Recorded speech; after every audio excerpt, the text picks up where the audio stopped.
Bonjour à tous, pendant un an je vais vous présenter un film par jour, soit 366 films dans l'année. Aujourd'hui on est au 141e film, Fenêtre sur cour.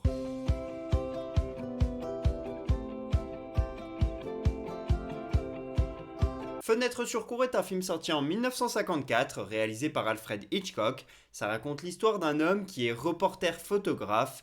Malheureusement, il s'est cassé une jambe. Il doit donc rester chez lui dans son appartement, sur un fauteuil roulant. Le temps est donc très long et pour tuer ce temps, il va regarder par la fenêtre. On est en pleine canicule, tous les voisins ont les fenêtres ouvertes. Et donc, il peut voir un petit peu ce qui se passe à droite et à gauche. Et à force de faire du voyeurisme, il se rend compte qu'il y a des événements étranges qui se passent dans un appartement. Il va alors commencer à enquêter. Et cet homme, il est joué par James Stewart, l'une des plus grandes stars des années 50. Sa petite amie avec qui il a du mal à s'engager est jouée par Grace Kelly, la célèbre princesse de Monaco qui est tragiquement décédée à 52 ans dans un accident de voiture. À la base, ce film est une nouvelle de William Irish qui a été adaptée par John Michael Hayes, qui a été nommé pour son scénario à l'Oscar. Il ne l'a pas gagné. La photographie, le son ainsi que la réalisation ont également été nommés sans remporter d'Oscar. Et la réalisation elle est faite par Alfred Hitchcock, que l'on surnomme le maître du suspense, et on comprend pourquoi avec Fenêtre sur cour. Si je vous parle de ce film aujourd'hui, c'est parce que James Stewart est né il y a 125 ans jour pour jour, mais comme vous pouvez vous en douter, il est déjà décédé, c'était en 1997 à l'âge de 89 ans. Il a d'abord voulu faire une carrière d'architecte avant de très vite se lancer en tant que comédien à Broadway au théâtre. Il a très vite percé dans les années 20 et dans les années 30, et il a décidé ensuite de partir à Hollywood pour devenir acteur. Pendant la Seconde Guerre mondiale, il a fait une parenthèse, il s'est engagé dans l'armée de l'air, il est devenu brigadier, a pas mal connu de succès également dans ce domaine-là. Et dès qu'il est revenu de la guerre, il n'a pas fait n'importe quel film, il revient, il fait La vie est belle de Frank Capra, un des plus grands films de l'histoire du cinéma, dont je vous ai déjà parlé cette année, un excellent film de Noël. Et ensuite, il a tourné dans 4 Hitchcock, Sueur froide, La corde, L'homme qui en savait trop et donc Fenêtre sur cour. Puis il a fait d'autres films, The Philadelphia Story, ainsi que La conquête de l'Ouest, entre autres grands succès. Au total, il a été nommé à 6 Oscars, il en a gagné un, et il a été nommé à 4 Golden Globes, et il en a remporté un également. Et contrairement aux stars de l'époque, dans les années 40, années 50, années 60, eh bien lui, il était très fidèle. Il est resté marié à la même femme pendant 41 ans. Il a éduqué ses enfants dans un climat assez stable. Et c'était bien loin de toutes les strass et toutes les paillettes qu'une vie privée pouvait amener à Hollywood. Ce film, je l'ai vu il y a quelques semaines parce qu'aujourd'hui, j'avais prévu de parler d'un film de James Stewart.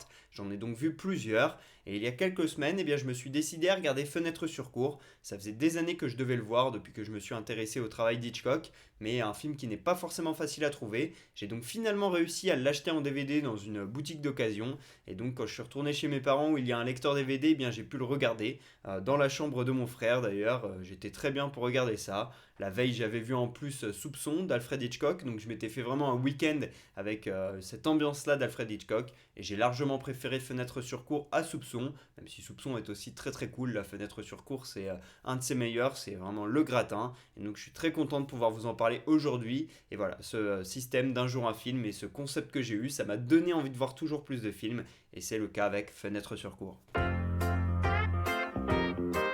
Je mets un 19 sur 20 à Fenêtre sur cour, j'ai vraiment kiffé ce film. Par contre, si je ne mets pas 20, c'est parce que l'intrigue a mis un tout petit peu de temps à venir pour moi. En tout cas, voilà, j'étais un petit peu dans l'attente au début, de me dire bon, quand est-ce que ça démarre vraiment, presque de l'impatience de savoir que Hitchcock allait me sortir quelque chose de grand. Mais d'un autre côté, eh bien, ça permet de contextualiser, de comprendre qui sont les personnages avant vraiment de se lancer dans l'intrigue. Donc c'est aussi très très bien, je pense que c'était surtout de l'impatience de mon côté. Mais du coup, je mets 19 sur 20 parce que voilà, j'ai également préféré Psychose d'Alfred Hitchcock. Et c'est pas non plus pour moi un de mes films préférés, mais c'est un film que j'ai trouvé excellent, c'est pour ça que je mets quand même 19.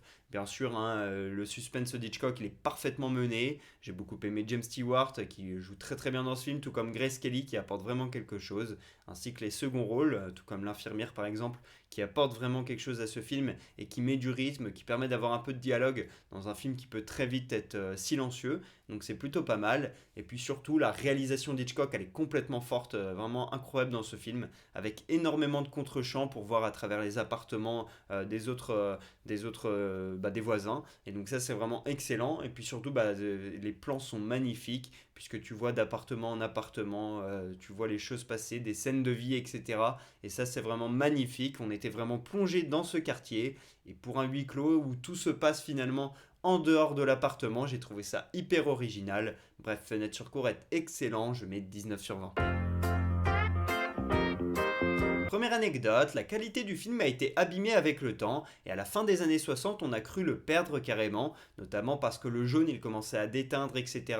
Et vraiment la qualité du film elle était médiocre. Mais grâce aux experts et à ceux qui protègent les films, eh bien, il a permis d'être restauré et donc de l'avoir en bonne qualité et de toujours pouvoir en profiter plus de 70 ans après sa sortie. Deuxième anecdote, la scène la plus drôle du film, c'est quand un couple est en train de ranger un matelas dans la maison, ils sont en train d'essayer de le faire passer par la fenêtre et ils ne savent pas dans quel sens s'y prendre, ils sont en train de s'engueuler, de s'embrouiller. Et en fait, ce sont réellement les deux acteurs qui s'embrouillent et non pas les personnages. Parce qu'en fait, les acteurs, ils ont eu deux informations contradictoires de la part d'Hitchcock. Et donc, il y en a un qui disait qu'il fallait passer dans ce sens et l'autre qui disait qu'il fallait passer dans l'autre. Bref, c'était une belle embrouille et ça fait rire le spectateur, malgré eux. Troisième anecdote, sur le tournage, Alfred Hitchcock, il travaillait exclusivement depuis l'appartement de Jeff. Et quand il voulait donner des consignes aux acteurs qui étaient dans d'autres appartements, il le faisait par oreillette.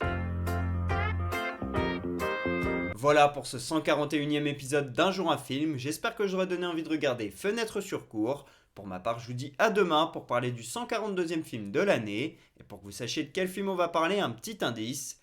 Bref, dites-moi en commentaire si vous savez de quel film on va parler. À demain.